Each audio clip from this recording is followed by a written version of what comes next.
చాలా manifestation techniques చేస్తున్నాను. ప్రతిరోజు మేనిఫెస్టేషన్స్ చేస్తున్నాను. ప్రతిరోజు అఫర్మేషన్స్ కూడా చదువుతున్నాను. నేను అఫర్మేషన్స్ చదువుతున్నా, సీక్రెట్ బుక్ చదువుతున్నాను. ఇలా అన్ని రకాల వీడియోస్, టెక్నిక్స్ అన్నీ ఫాలో చేస్తున్నా కూడా నాకు లా ఆఫ్ అట్రాక్షన్ వర్క్ చేయట్లేదు మేడం అని నాకు చాలామంది అడుగుతూ ఉన్నారండి. So law of attraction work చేయాలన్నా, మేనిఫెస్టేషన్ మీరు కోరికలన్నీ కూడా నిజం అవ్వాలి అన్నా మీరు సరెండర్ చేయాలి, బిలీవ్ చేయాలి. సో ఇది ఏంటి, ఈ బిలీవ్ ఏంటి, సరెండర్ ఏంటి అనే ఇంకా మీకు డీటెయిల్డ్గా ఎక్స్ప్లెయిన్ చేయాలి అనేకి నేను ఒక చిన్న ఎగ్జాంపుల్ తీసుకొచ్చానండి. ఆ ఎగ్జాంపుల్ ఇప్పుడు ఒక చిన్న కథ, ఆ కథ వినండి మీకే తెలుస్తుంది. సో ఒక ఊర్లో ఒక శివాలయం ఉందండి, శివుడి యొక్క ఆలయం. ఆ శివాలయము కోనేటి మధ్యలో ఉంది, ఏరు మధ్యలో ఉంది. సో ఎవరైనా భక్తులు శివుడు దర్శనం చేసుకోవాలంటే పడవలో వెళ్ళి దర్శనం చేసుకోవాలి. శివుడి యొక్క అభిషేకంకి ఒక పాల వ్యాపారి ఎప్పుడు కూడా పాలు తీసుకొని వచ్చేది అభిషేకం కోసం, కానీ ఆవిడ ఎప్పుడు కూడా ఆలస్యంగా వెళ్ళేది. సో పూజారి గారికి చాలా కోపం వచ్చేసింది. పూజారి గారే అన్నారు, నువ్వు భగవంతుడి కోసం తెచ్చే అభిషేకాని కోసం తెచ్చే పాలని నువ్వు ఎలా ఆలస్యం చేస్తావు? ప్రతిరోజు అభిషేకానికి నీ వల్లే ఆలస్యం అవుతుంది. నువ్వు రేపు కూడా ఇలానే ఆలస్యంగా వస్తే తప్పకుండా నేను నీ ఖాతాలో తీసేసి నేను కొత్త వాళ్ళని నియమిస్తాను అని చెప్పి పూజారి గారు ఆ పాల వ్యాపార మీద విరుచుకుపడతారు. అప్పుడు పాల వ్యాపారి చెప్తుంది, లేదండి పూజారి గారు, నేను రోజు టైంకే వచ్చేస్తున్నాను, కానీ అక్కడ పడవవాడు ఆ పడవ ఫిల్ అయ్యేంత వరకు నన్ను ఈ గట్టుకి తీసుకురావట్లేదు, అందుకే ఆలస్యం అవుతుంది అని చెప్పి పాల వ్యాపారి పూజారి గారికి సమాధానం ఇస్తుంది. పూజారి గారు అప్పుడు ఏది ఏమైనా కూడా భగవంతుడి అభిషేకానికి తెచ్చేటప్పుడు ఇలా ఆలస్యం కాకూడదు. నువ్వు రేపు జస్ట్ ఊరికనే ఓం నమ శివాయ ఓం నమ శివాయ అనుకుంటూ కూడా ఏరు దాటి వచ్చేయగలవు. ఇలా నువ్వు భగవంతుడి యొక్క అభిషేకానికి ఆలస్యం చెయ్యొద్దు అని చెప్పి ఆయన అంటారు. అన్నగానే పాల వ్యాపారి, సరే పూజారి గారు మీరు చెప్పినట్టే నేను చేస్తాను అని తిరిగి వెళ్ళిపోతుంది. ఆవిడ రేపు మళ్ళీ పాల వ్యాపారి పాలు తీసుకొని వచ్చింది అభిషేకానికి. చాలా కరెక్ట్ టైంకే వచ్చేసింది. అభిషేకానికి ఎటువంటి ఆలస్యం కూడా జరగలేదు. పూజారి గారు అడిగారు, అదేంటమ్మా ఇవాళ పడవవాడు నిన్ను తొందరగా తీసుకొచ్చేసాడా ఏంటి, నువ్వు టైంకి వచ్చేసావు అని అడిగాడు. అప్పుడు పాల వ్యాపారి అంటుంది, లేదులేండి పూజారి గారు, పడవవాడు రాలేదు, నేను మీరు చెప్పినట్టుగానే ఓం నమ శివాయ ఓం నమ శివాయ అనుకుంటూ ఏరు దాటి నేను నడుచుకుంటూ వచ్చేసాను అని చెప్పి అంటుంది. పూజారి గారు అదిరిపడ్డారు. ఏంటి ఎటకారం చేస్తున్నావా అని కూడా అడిగారు పాల వ్యాపారిని. పాల వ్యాపారి చెప్పింది, లేదండి పూజారి గారు, నిన్న మీరు చెప్పిన విధంగానే నేను దేవుడి మీద నమ్మకంతో ఓం నమ శివాయ అనుకుంటూ ఏరు దాటి వచ్చేసాను. కావాలంటే ఇప్పుడు మీరు కూడా నాతో పాటు రండి, ఇప్పుడు నేను ఓం నమ శివాయ అనుకుంటూనే ఏరు దాటేస్తాను అని చెప్పి అంటది. అలా అన్నప్పుడు పూజారి గారు, సరే అయితే ఆగు, నేను నీతో వస్తాను అని చెప్పి ఆ పాల వ్యాపారితో పాటు పూజారి గారు కూడా వెళ్ళారు. పూజారి గారు ఏం చెప్పారో తూచా తప్పకుండా మన పాల వ్యాపారి పాటించింది. ఓం నమ శివాయ అనుకుంటూ చాలా ఈజీగా సులువుగా ఆవిడ ఏరు దాటుకుంటూ వెళ్ళిపోయింది అటువైపు గట్టు మీదకి. పూజారి గారు కూడా ఓం నమ శివాయ అనుకుంటూ నడవడం స్టార్ట్ చేశారు.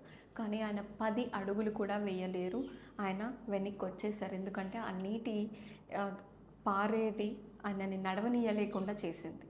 సో దీన్ని బట్టి మీకు ఏమర్థమైంది? రోజు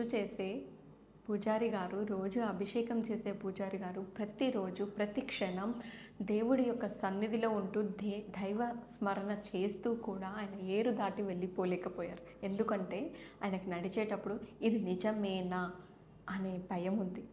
ఆయన 100% శివుణ్ణి నమ్మి ఓం నమ శివాయ అనుకుంటే ఖచ్చితంగా ఆ పాల వ్యాపారిలాగా ఆయన కూడా నడుచుకుంటూ వెళ్ళేవారు.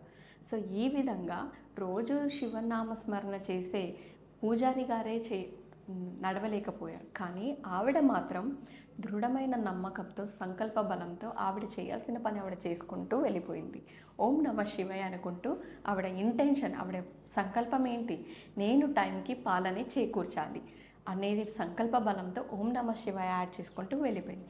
దృఢమైన నమ్మకం, సంకల్ప బలం వల్ల ఆవిడ చాలా ఈజీగా సులువుగా ఏరు దాటేశారు. సో మేనిఫెస్టేషన్ కూడా అంతే. మీరు కోరికలు కోరుతారు, కానీ దానికి మీకు ఇది నిజమేనా, ఇది అవుతుందా, ఇది జరుగుతుందా, నాకు ఇది సాధ్యమేనా, నేను ఇది చెయ్యగలనా, నాకు ఇది కుదురుతుందా, నాకు ఇంత పాసిబిలిటీ ఉంటుందా అని మనము సందేహం పడుతూ పడుతూ మన మేనిఫెస్టేషన్కి దూరం అయిపోతూ ఉన్నాం. సో మేనిఫెస్టేషన్ను మనకు ఫాస్ట్గా జరగాలన్నా, అద్భుతంగా జరగాలన్నా అపారమైన నమ్మకం ఉండాలి. అపారమైన నమ్మకం, గుడ్డిగా నమ్మడం, దేవుణ్ణి నమ్ముతామే, అలా యూనివర్స్ని నమ్మి మీ వృత్తిలో, మీ జాబ్లో, మీ మనీ ప్రాబ్లమ్స్లో, మీ హెల్త్లో ఎలా కావాలో దాన్ని మీరు అలా ముందుకు సాగుతూ వెళ్ళిపోవడమే మీరు చేయాల్సిన మొట్టమొదటి పని. సో మీరు ఎంత నమ్మకంగా ఉండి సరెండర్ చేస్తారో, అంటే రిజల్ట్ కోసం ఆవిడ ఆలోచించలేదండి. పాల వ్యాపారి ఏం చేసింది, ఆవిడకి ఒకటే సంకల్ప బలం, నేను టైంకి అభిషేకానికి పాలని అందించాలి. ఇది ఆవిడ యొక్క దృఢమైన సంకల్పం. ఆవిడ శివుడి మీద నమ్మకం పెట్టుకుంది. ఓం నమ శివాయ, ఓం నమ శివాయ అనుకుంటూ ఏరు దాటింది. ఇక్కడ మీరు కూడా మీ సంకల్ప బలం అంటే మీ కోరిక మీద అంతే నమ్మకం ఉండాలి. మీరు చేయాల్సిన పని మీరు చేసుకుంటూ వెళ్ళాలి. ఆటోమేటిక్గా యూనివర్స్ మీకు ఆ ఆపర్చునిటీస్ని, ఆ అవకాశాలని ఈజీగా మీకు కల్పిస్తుంది. మీ మేనిఫెస్టేషన్స్ ప్రతిదీ కూడా నిజం అవుతాయండి. ఎప్పుడైతే మీరు అత్యంత అద్భుతంగా సరెండర్ చేస్తారో, నమ్మకంగా ఉంటారో, గుడ్డి నమ్మకం చేసి మీ యాక్షన్ మీరు చేసుకుంటూ వెళ్ళండి. అలానే రిజల్ట్ కోసం వెయిట్ చేయకండి. ఎలా అయితే పాల వ్యాపారి నేను మునిగిపోతానేమో, ఆ ఏరులో కొట్టుకుపోతానేమో, ఈ ఏరు నన్ను మింగేస్తుందేమో అని ఆవిడ ఆలోచించలేదు. ఇవే భయాలు పూజారి గారికి ఉన్నాయి. ప్రతిరోజు పాటించే పూజారి గారు నడవలేకపోయారు, కానీ ఆవిడ నడచగలిగింది. ఎందుకంటే ఆవిడకి అలాంటి డౌట్స్ లేవు, రిజల్ట్ కోసం వెంబడి పడట్లేదు. అలానే మీరు కూడా 100% నమ్మకంతో మీ పని మీరు చేసుకుంటూ వెళ్తున్నట్టయితే రిజల్ట్ అనేది ఆటోమేటిక్గా ఫాస్ట్గా మీ ముందరే ఉంటుంది. సో మీరు కంప్లీట్గా నమ్మేసి సరెండర్ చేసి మీ యొక్క ప్రతి మేనిఫెస్టేషన్ని, ప్రతి ఒక్క కళని సాకారం చేసుకోవచ్చు చాలా ఈజీగా. జస్ట్ మీరు నమ్మాలి, రిజల్ట్ కోసం వెయిట్ చేయకండి. రిజల్ట్ కోసం ఎదురు చూస్తున్నాము అంటే మీరు యూనివర్స్ని పరీక్షించినట్లే.